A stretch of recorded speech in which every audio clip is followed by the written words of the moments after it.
इन सभी आचार्य शंकराचार्यों को इकट्ठा किया जाए, जो भी हिंदू धर्म में सर्वश्रेष्ठ हैं, कि हमसे बड़ा हिंदू धर्म को जानने और मानने वाला कोई धरती पर नहीं है। जितने भी चारों वेदों के प्रकांड ज्ञाता हैं, आचार्य हैं, वो सब के सब एक मंच पर इकट्ठे कर दिए जाएं। और एक तरफ ये पवन दास रहेगा, सतगुरु रामपाल जी भगवान के चरणों की धूल। अगर उन चारों शंकराचार्यों को, राम भद्राचार्य को, दुनिया भर के आचार्यों को अगर फिट्टे मुंह नहीं कर दिया, फिट्टे मुंह नहीं कर दिया, अगर उनको धूल नहीं चटा दी, अगर उनसे कान नहीं पकड़वा दिए कि भाई संत रामपाल जी के भगत के आगे ज्ञान चर्चा करने में हमारी औकात नहीं है भाई,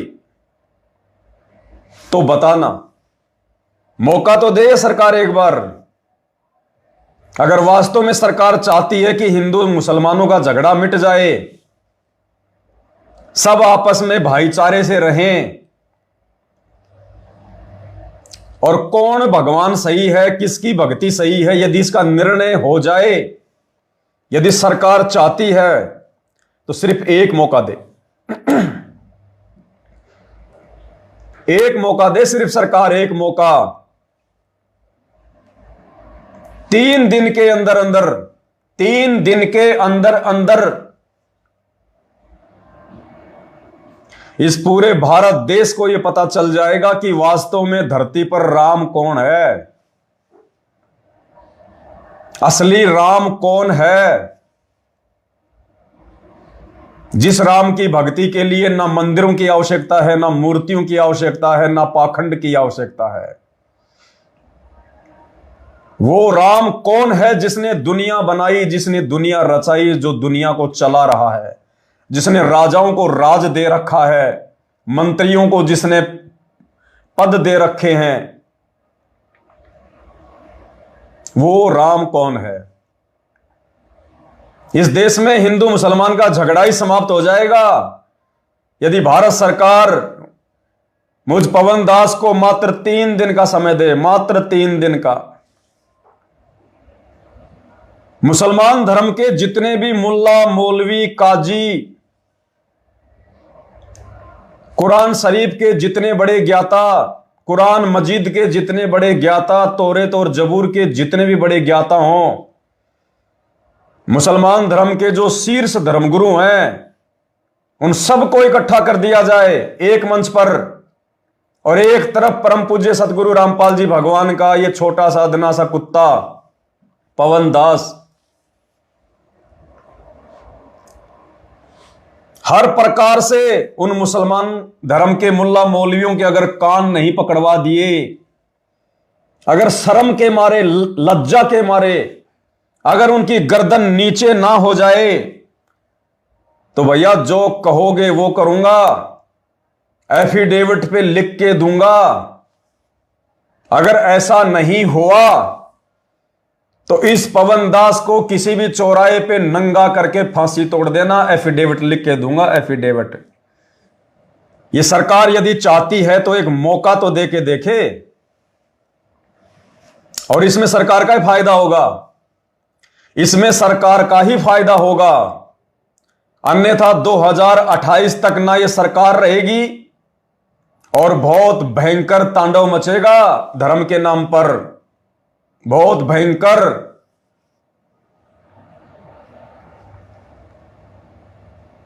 तो मेरी जो बातें हैं, मेरी बातों को जगत वाले भाई बहन हिंदू मुस्लिम नहीं समझ पाएंगे,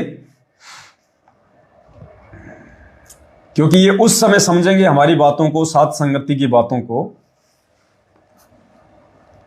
जिस समय ये परम पूज्य सतगुरु रामपाल जी भगवान के सत्संग सुनना शुरू करें। तब इनकी बुद्धि खुलेगी, इनकी बंद बुद्धि के पट खुलेंगे, ताले खुलेंगे, इससे पहले नहीं खुल सकते। तो यदि ऐसे किसी हिंदू मुसलमान का यदि कोई कमेंट्स आता है तो हम भाई बहनों ने ध्यान नहीं देना, क्योंकि वो लोग तो अंधेरे में तीर मार रहे हैं, अंधेरे में तीर। आध्यात्मिक दृष्टि से वो लोग अभी अज्ञानी हैं। वो अपने आप को चाहे कितना शाना समझे, कितना बड़ा भगत समझे, लेकिन आध्यात्मिक दृष्टि से वो लोग जीरो हैं, जीरो।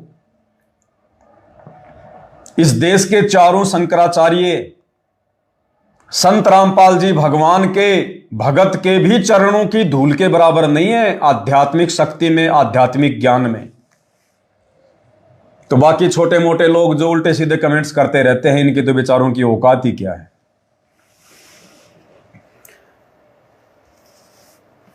क्योंकि जिस समय इन लोगों को ये बातें समझ में आएंगी, जो बातें आप और हमारे आज आ रही है, उस समय तक बहुत समय निकल चुका होगा। इन लोगों के पास उस समय सिवाय पश्चाताप करने की और कुछ भी शेष नहीं रहेगा। इसलिए आज हमने इनकी बातों पर जरा सा भी अपने आप को मायूस नहीं करना चाहिए। भाई और बहनों,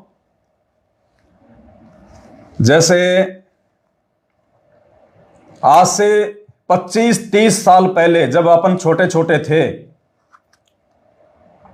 और उस समय यदि कोई पैंट या किसी का कोई पायजामा अगर वो घुटनों से फट जाता था या पीछे से यदि वो फट जाता था, तो आप और हम शर्म के मारे उसको पहनते नहीं थे।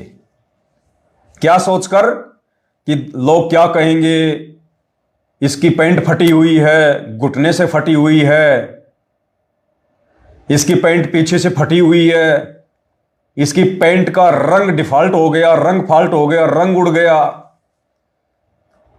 या किसी का पायजामा, किसी की पैंट, उसकी लंबाई बढ़ने के चलते ऊंची हो जाती थी, घुटनों तक आ जाती थी वो, तो बड़ी शर्म महसूस करते थे उस समय हम कि लोग क्या कहेंगे, लोग मेरा मजाक उड़ाएंगे कि देख छोटी छोटी पैंट पहनता है, इसके बाप के पास में पैसा नहीं है, ये लोग सिमा नहीं सकते, ये लोग गरीब है, देख फटी पैंट पहन रहा है।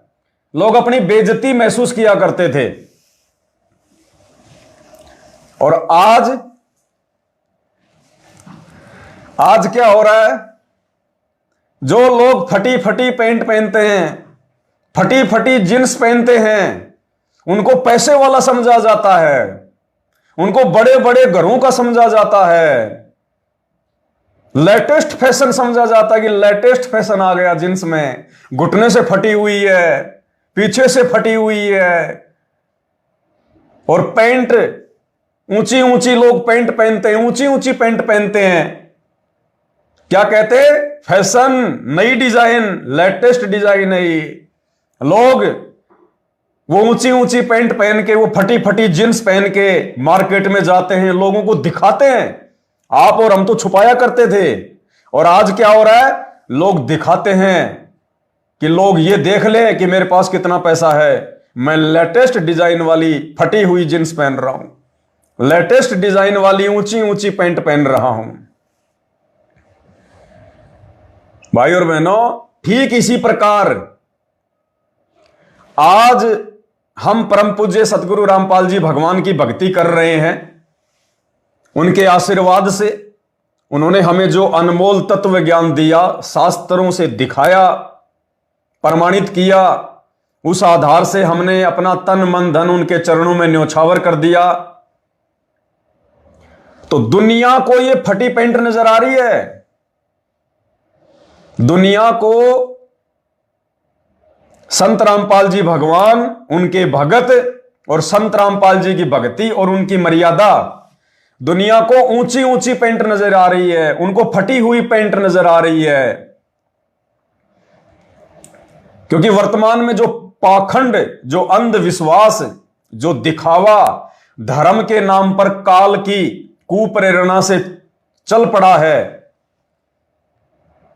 यदि आप दारू के ठेके से बियर लेके, शराब लेके, यदि आप जी पैदल यात्रा में जा रहे हो, डीजे पे डांस करते हुए, मुंह में खैनी लगा रखी है, जर्दा लगा रखा है, माता बहनों पे बुरी नजर डाल के उनकी तरफ इशारे करके डीजे पे नाच रहे हो, बाबा श्याम जी के भी जा रहे हो, हनुमान जी के भी जा रहे हो, रामदेव जी के जा रहे हो। ठेका आ गया, नशा उतर गया, एक बोतल और ले आया, डाली गले में, फिर डीजे पे डांस करने लगा। गाने भी क्या चल रहे हैं, अरे नाच मारी, पता नहीं क्या बोलते हैं, नाच मारी, ऐसा कुछ आता है। बेहुद्दे गानों पे लोग डांस करते हैं और जहां कहा रहे हैं, तीर्थ यात्रा पे, पैदल यात्रा पे, कावड़ लाने के लिए मंदिर में।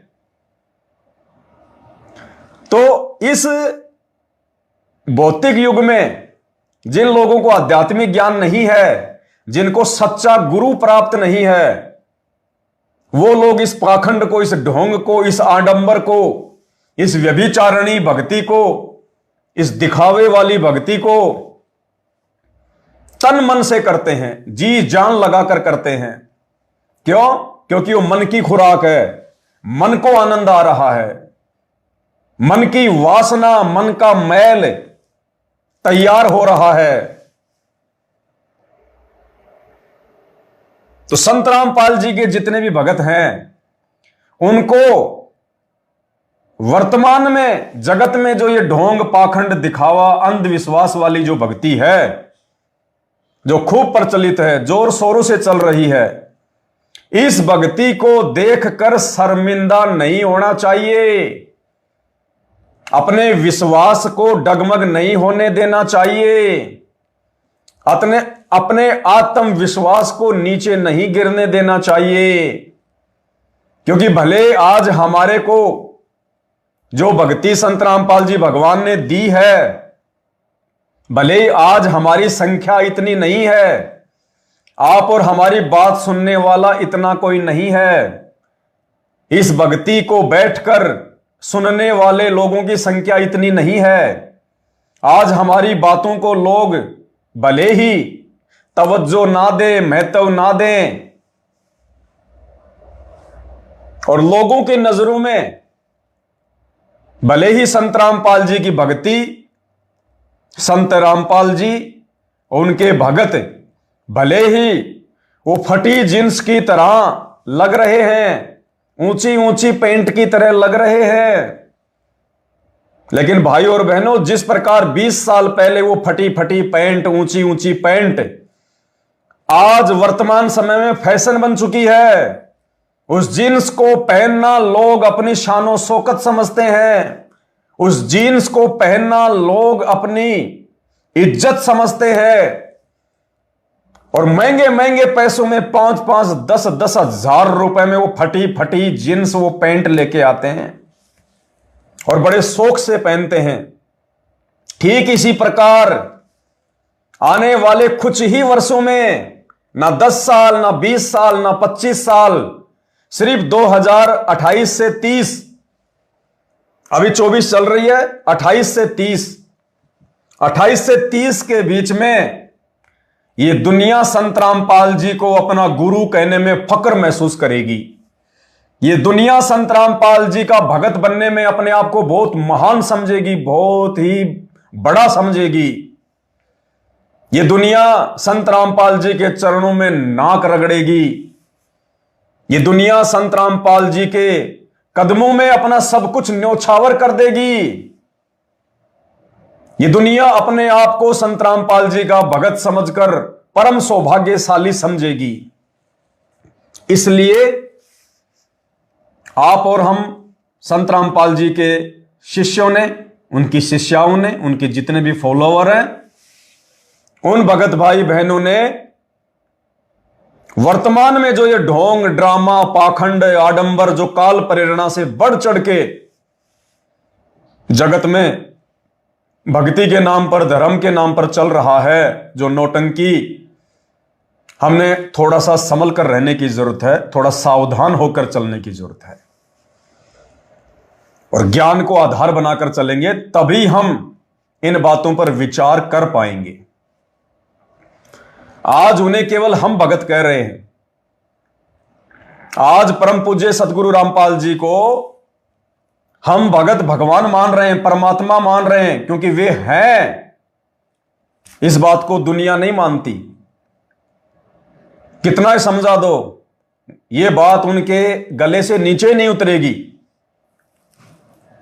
ठीक इसी प्रकार संत रामपाल जी के अलावा धरती पर दूसरा कोई परमात्मा है, कोई भगवान है, कोई अल्लाह है, कोई राम है, यह बात यदि कोई हमें कहे समझाए तो आप और हमारे गले से नीचे नहीं उतरेगी, क्योंकि हम ज्ञान पर आरूढ़ है और दुनिया वाले अज्ञान पर आरूढ़ हैं।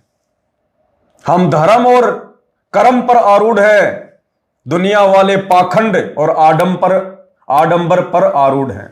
वो लोक वेद पर आरूढ़ हैं। तो भाइयों और बहनों,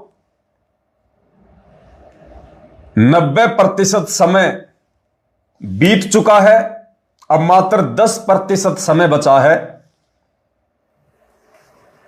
इस देश और दुनिया में, समाज में संत रामपाल जी भगवान के नाम का डंका बजने में। चारों दिशाओं में उनका नाम फैलेगा, उनकी भक्ति फैलेगी, पूरा देश विदेश उनके चरणों में होगा। पूरे विश्व की शासन व्यवस्था परम पूज्य सतगुरु रामपाल जी भगवान के दिशा निर्देशन में चलेगी। पहले वाला समय आएगा, पहले राजा महाराजा अपने धर्म गुरुओं का आसन अपने आसन से ऊपर रखते थे, ऊंचा रखते थे। राजा महाराजा अपने आसन पर बैठने से पूर्व अपने गुरुदेव के चरणों में अष्टांग दंडवत प्रणाम करते थे, उनसे आशीर्वाद लेकर अपने आसन पर बैठा करते थे, और जो भी उन्होंने राजकीय कार्य करने होते थे अपने गुरुदेव के दिशा निर्देशन में उनकी मंजूरी लेकर किया करते थे। बहुत जल्द आने वाले 4 से 5 वर्षों में 2028 का जो समय है वो युग परिवर्तन का समय है। उसके बाद पूरे विश्व की शासन व्यवस्था इसी प्रकार से संचालित होगी जैसे पूर्व में हुआ करती थी, द्वापर में, त्रेता में, सतयुग में। पूरे विश्व के राजनेता संत रामपाल जी के दिशा निर्देशन में अपना राजकाज करेंगे।